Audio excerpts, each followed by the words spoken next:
What were some of your thoughts real quick on Demarcus Covington and Jeremy Springer? Covington, obviously someone we're familiar with, but we got a little more insight into how he wants to run the system, his philosophies. And then Jeremy Springer, just the Energizer Bunny. The guy oozes passion and energy.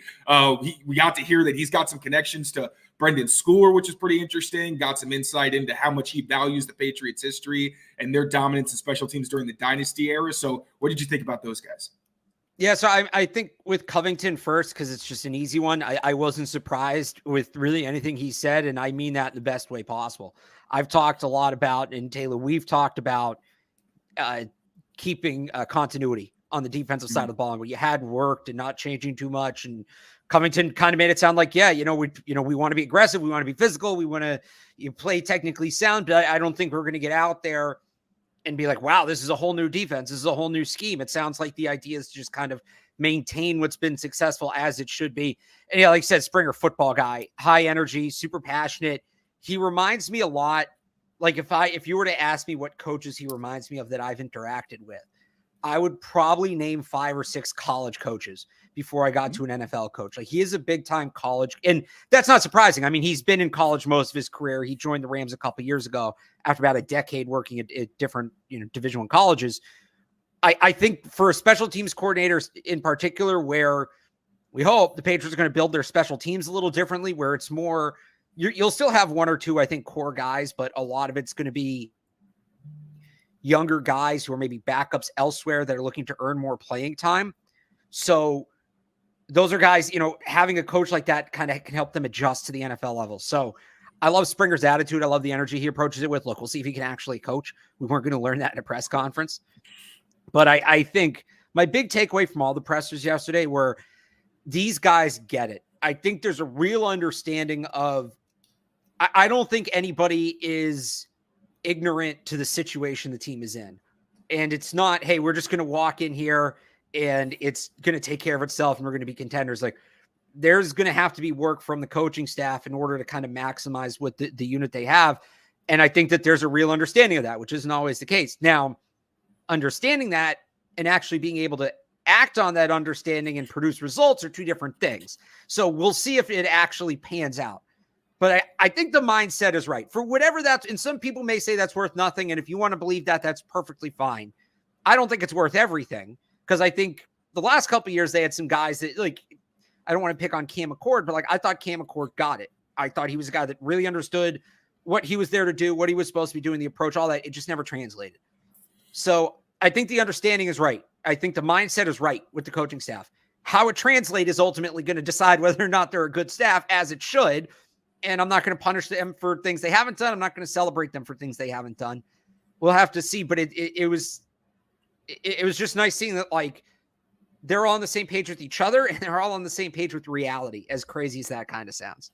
Yeah, I mean, no, I think you hit it on the head, because with all the uncertainty, like you said, that we're going to be dealing with, especially before the coaches were announced, we had no idea what the staff was going to look like.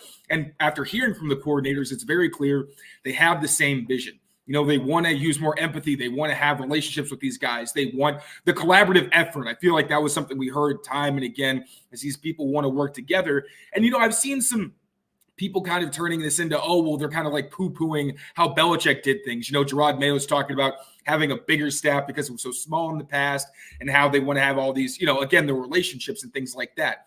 And I kind of push back on that a little bit, because I think that Robert Kraft and Gerard Mayo have gone out of their way to credit Bill Belichick for what he did and for building this organization up to what it was. That said, it is impossible to ignore the fact that kind of closed off system where, like Gerard Mayo says, I don't want there to be silos. I want everybody to feel heard. We've seen several reports about the fact that people in the building, especially scouts and people like that, didn't feel like their work was valued or that they had a say in opinions. And we kind of, obviously there's the fear of having too many cooks in the kitchen, which is totally fair. Again, we'll see how these guys gel, but having that collaboration, getting differences of opinion, if you can manage those, they can be a huge asset. And not everyone is Bill Belichick, where you can have that small staff, kind of keep your hands in several different pots and oversee a bunch of things and do that effectively. The Patriots still have a small staff. It's not like 49ers. They have a lot of assistant coaches, a lot of people. It's still relatively small, but Gerard Mayo needs help with like the senior offensive advisor, like bringing in people where he doesn't have as much on his plate. I really do like the direction they're going in. And this is just a part of the process where you don't want to see red flags.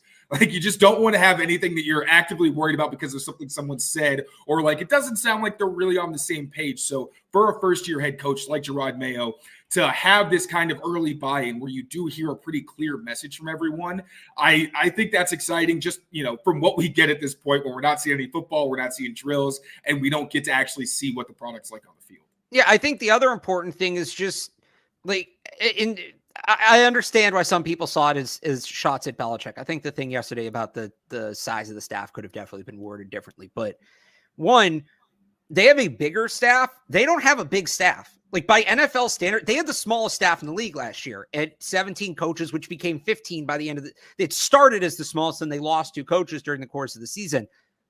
The average staff size last year was 23. They're at 21 right now. So they're still on the smaller side.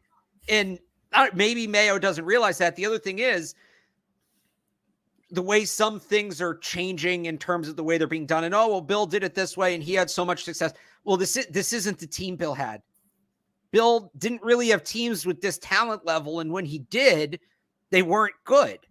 So right, like even Bill's one rebuild, which was, 2009 to 2010, 11, like those years where they're drafting Slater and Gronk and Edelman and McCourty and Hightower and Chandler Jones, like that, they were still always good enough to be, he managed to rebuild without tearing it down, which was incredibly impressive.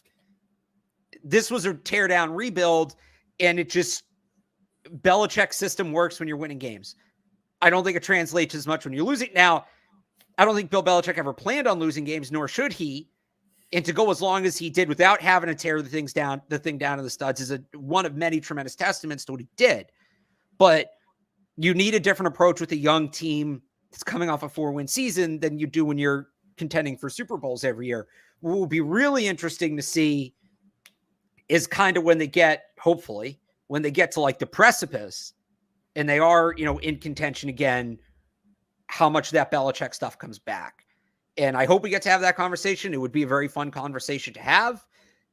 Obviously, if the team never gets good, we don't get to have it. Jerod Mayo's out and we move on from there. But that to me is really where the Belichick stuff starts to come in. Get your buckets with your first bet at FanDuel, America's #1 sportsbook. Because right now, new customers get $150 in bonus bets with any winning $5 bet. That's $150 if your bet wins. FanDuel, official sportsbook partner of the NBA. Yeah. And then also one thing I didn't touch on yet, but was the culture of, wanting to build those relationships. I kind of touched on it, but also because, Belichick had his way where it was really kind of my way or the highway, more kind of, I want to say dictatorship, but we all know how Bill ran his ship. And also when we think about the kind of players he had under him, that kind of thing worked. And then one thing we keep hearing is how this is a different generation of players. And even Brady, it was a different thing. That's a 20-year relationship. Those inevitably fall apart a lot of the time at some point. But even he was kind of rubbed the wrong way by the fact that he didn't feel that he was necessarily appreciated. And when you're a defender, you don't really care what Bill Belichick says or how he treats you, because this is one of the greatest defensive minds in history. So when Bill Belichick tells you to do something, you do it. When it's more Bill Belichick is the overseer, the CEO, and you're not really getting the direct coaching from him, like on offense, where we see that, things got kind of cold with Mac. We'll touch on him later. And there was just a lack of sync on that side of the ball.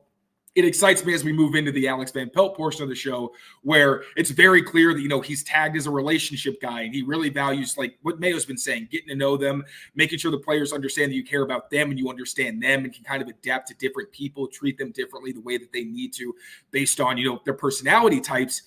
And like you said, it'll be interesting to see how this experiment works. Like, this could sound great on paper, and then once the season starts, none of it makes any difference. So We do still have to see. But with Alex Van Pelt, first, give me your overarching ideas of what he said, because there was a lot from him. So I think the biggest thing, and I mean, I've already talked about this. It was my big takeaway from the little video they put out, the digital team put out, whatever it was last week, 2 weeks ago, the flexibility, and that he's going to have a core scheme. And you have to have a core scheme. You're not going to have Alex Van Pelt go out there and run air raid. But he has a core scheme, but he's willing to kind of mold that around the personnel they end up with. Now, I think he'll have a say in the personnel, and I don't think they're going to bring in guys that are totally alien to what he wants to do.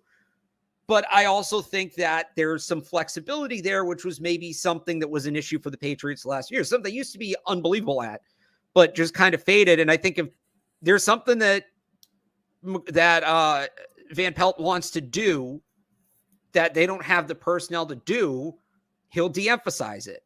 And if there's something else that he realizes they have the personnel to really be lethal with, they'll emphasize that. I don't think I'm breaking any news, Taylor, when I say the Patriots won't have the most talented roster in the NFL next year. And even if they get to that point, and I'm sure that that's the goal, but that's at minimum 3 to 4 years away. So if they want to really make some noise and punch above their weight class, the way you do that is maximize the talent you have.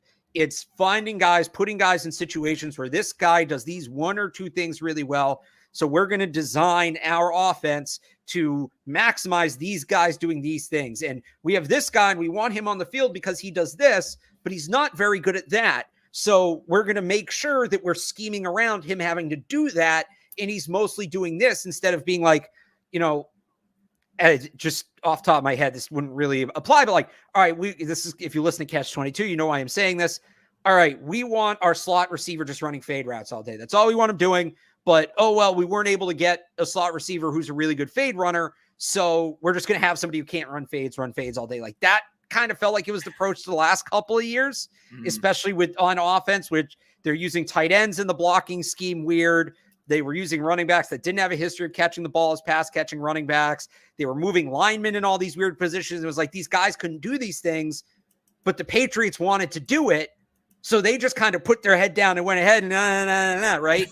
I don't think Van Pelt is going to be that guy. I think to go back to the example I used, I don't think they'll end up there because if they want a slot receiver that runs fades, they'll go get a slot receiver that runs fades. That'll be a point. But maybe that guy's hurt 1 week. I don't think it will then be all right. Well, we're going to put Juju Smith-Schuster there and have him kind of try to run by guys. I think it'll be all right. What other things can we do this week? Can we lean on the running backs? Can we lean on the tight ends? Can we lean on a different wide receiver? Can we, that's something I felt like the Patriots struggled with the last few years, that it seems like Van Pelt keeps hammering every chance he gets is flexibility, versatility, multifaceted attack. Again, they're going to run outside zone. They're going to be play action heavy. They're going to go vertical, but those are all very general terms. There are multiple ways of doing that. Mm-hmm. And to me, it's all right. If we have kind of going back to being a game plan offense, basically, but sort of bigger picture too with the personnel, which is what they did when they were great. They'd come out, what was the, in the playoffs in 2014, they come out against the Ravens. Tom Brady throws like 50 passes. I think they only ran the ball twice in the second half. And the next week in the AFC Championship, LeGarrette Blount ran the ball like 35 times, right? Mm-hmm. 2 completely different game plans, and they were able to execute it. And I think that's what Van Pelt wants to be, which gets me excited because that's what you have to do. If you want to pull off upsets in the NFL, you have to be multiple. You have to maximize your skill sets to be able to punch above your weight class. Yeah, and I feel like a lot of teams say that they want to be multiple and they want to be adaptable and all these things. But to your point, not every team can actually do it. Like the Patriots say that every single year. Like you said, past couple of years, we haven't seen that. Josh McDaniels was one of the best offensive coordinators in the league at adapting to what he had, like the 2016 season, which was very similar to what Alex Van Pelt had to deal with, where you just have all these different combinations of quarterbacks and you have to adjust on the fly and say, okay, this is what this quarterback does well. This is how the roster can kind of support him. And going that way, where with Van Pelt, with McDaniels, everybody was nervous because one, his head coach track record scared everybody off. I don't think it should have for an offensive coordinator job, but there was the Patriots and Belichick connection where it's like, okay, he's been in the system forever. I want something fresh. Van Pelt made it a point to acknowledge how many different systems he's been in, both as a quarterback and as an offensive coordinator or just as a position coach, because, he operated under center. Then he was in an offense and operated a lot of K-gun. And then when he was coaching, he's bounced to all these different, really highly respected coaches. A lot of them have kind of similar base philosophies, but they're still different systems that had to adapt to different types of personnel. So that is something where he has the track record. You've actually seen him be able to adapt his scheme and work around his players. And he mentioned, he was asked, what do you look for in an offensive lineman? And it's intelligence, it's toughness, and it's being a good teammate. And he said athleticism, but there was also, he said, hey, if you're a mauler, we'll adapt to that. We're not going to ask a guy like DeJuan Jones, where they adapted the scheme because DeJuan Jones wasn't a really good run blocker. So instead, they put him in positions where if they did run to his side, it was something he did very well, but they tried to run the other way and adapt that way to make sure that they weren't trying to fit square pegs in round holes. To that point, with the quarterback situation, like that's the biggest thing. You build your offense primarily around your offensive line and your quarterback. Those are the two big ones because your run game is your offensive line, and obviously the passing game has to accentuate what your quarterback does effectively. Also the run game if they can do that, but that's kind of a given. So he did mention, I'll read kind of his quote when he was asked what he looks for in a quarterback. He said he wants somebody who's smart, tough, and a leader. You put them in those categories. I mean, obviously there's accuracy in the passing game and mobility and decision-making. There's a lot that goes into it, but at the end of the day, that role is such an important role, not just for the offense, but for the team as well. So a guy that's a true leader that can come in and really understands his teammates and gets the best out of those guys. The physical attributes are obviously important, but if a guy's a great leader and can come in and make good decisions and throw the ball accurately, those are all pluses. But the guys that I've been around that are great players often are the best leaders and the most competitive guys as well. So you can adapt to whatever the guy does well. That's not really it. The core things you're looking for are a lot of the times it's the intangibles. That leadership was something he kept poking at.